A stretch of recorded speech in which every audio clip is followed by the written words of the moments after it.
అమరావతి పనులు 5 ఏళ్లుగా నిలిచిపోవడానికి ప్రధాని మోడీనే బాధ్యత వహించాలని సిపిఐ జాతీయ కార్యదర్శి నారాయణ అన్నారు.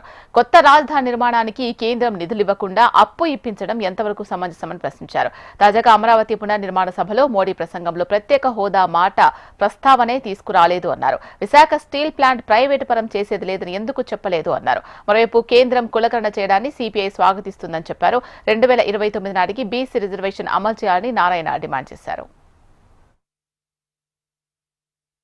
ఆ 10 ఏళ్ళు కానీ జరిగి ఉంటే ఈ పాటికి సుందరవందనంగా ఉండేది, క్యాపిటల్ బ్రహ్మాండంగా ఉండేది, పోయింది. ఇప్పుడు పచ్చిక బయలు లాక్కుంటున్నారు. దీనికి బాధ్యత ఎవరు వహించాలి? బాధ్యత వహించాల్సింది నెంబర్ 1 ప్రధానమంత్రి మోడీ, నెంబర్ 2 జగన్మోహన్ రెడ్డి, నెంబర్ 3 చంద్రబాబు నాయుడు. అయితే ఒక ఆయన ముద్ద ఆయన తప్పించుకుపోయాడు. మాజీ ముఖ్యమంత్రి ఉన్నాడు, ఫార్మాలిటీ ప్రకారం ఆయన రావాలి. భారత రాజ్యాంగ వ్యవస్థ ఉన్న ఫార్మాలిటీసు ప్రధానమంత్రి వచ్చినప్పుడు మొన్నటిదాకా ముఖ్యమంత్రిగా ఉన్నటువంటి జగన్మోహన్ రెడ్డి కట్టసి కాలకన్నా వచ్చి ఉండాల్సింది, రాలేకపోయాడు. అంటే దాన్ని బట్టి ఆయన ఎంత తప్పులు చేశాడో అర్థం చేసుకుంటాడు. ఆయన నిజంగా హృదయ స్పందన ఉంది.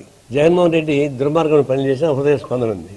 మాట్లాడలేకపోయాడు, వాళ్ళ ముఖం చూడలేకపోయాడు, వెళ్ళిపోయాడు. ఈ రాష్ట్ర అభివృద్ధి కోసం మీరు మాకు చేయాల్సిన పనులలో ప్రత్యేక హోదాతో పాటు అనేక ప్రాజెక్టులు ఉన్నాయి. ఇంకా బ్యాక్వర్డ్ జిల్లాలకి గ్రాంట్ ఉంది, స్టీల్ ప్లాంట్ ఉంది.